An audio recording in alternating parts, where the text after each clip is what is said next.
સવારમાં બધાને જય શ્રી કૃષ્ણ। તો આજે સ્વાગત છે બધાનું મારા મિની વ્લોગમાં।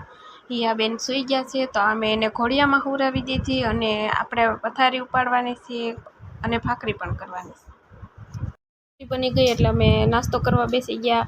ચા, ભાખરી, ગાંઠિયાનું શાક, મમરાનો ચેવડો। પતિદેવ કામે વયા ગયા છે અને આપણે ઘરે રહીને બધું કામ કરવાનું છે। બેન સૂતા છે એટલી વારમાં આપણેથી જેટલું કામ થાય એટલું આપણે કરી લેવાનું છે। કપડાં, વાસણ જે પણ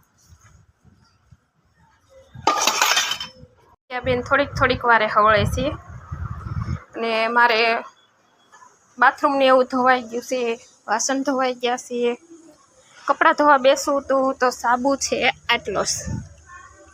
હવે આ લેવા કેમ જાવું મારે? સૂતી છે, જાગે પછી થાય। વાગ્યા છે 10 અને ફાઇનલી બેન જાગી ગયા છે। રાતે 1 વાગ્યા સુધી જાગતા હતા એટલે અત્યારમાં 10 વાગ્યા જાગ્યા છે। નહીંતર ઈ રોજ છે સવારમાં હારે જાગે છે।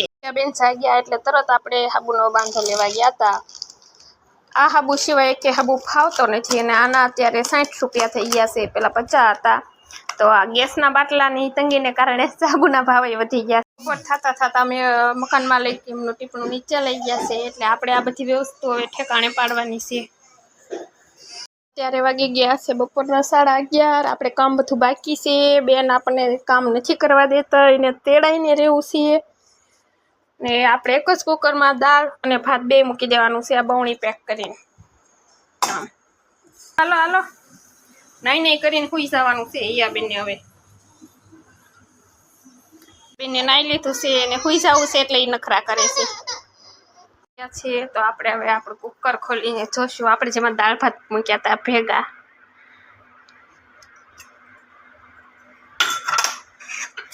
ઢાંકણું ફિટ બંધ જ હતું પણ ભાત આપણા ભેગા થઈ ગયા હોય એવું દેખાય। એક વાસણમાં આપણે તેલ મૂક્યું, એમાં રાઈ નાખી દીધી છે। હવે નાખશું આપણે જીરું। તેલ આવી ગયું છે એટલે ઘડી ગેસ બંધ। ગરમ મસાલો, હળદર, તેલમાં જ હળદર નાખી દેવાની એટલે દાળનો કલર સરસ આવે। મીઠી લીમડી, ધાણા જીરું, કાપેલા ટમેટા,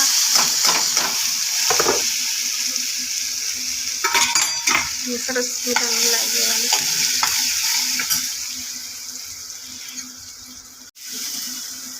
હવે આપણે એમાં બાફેલી દાળ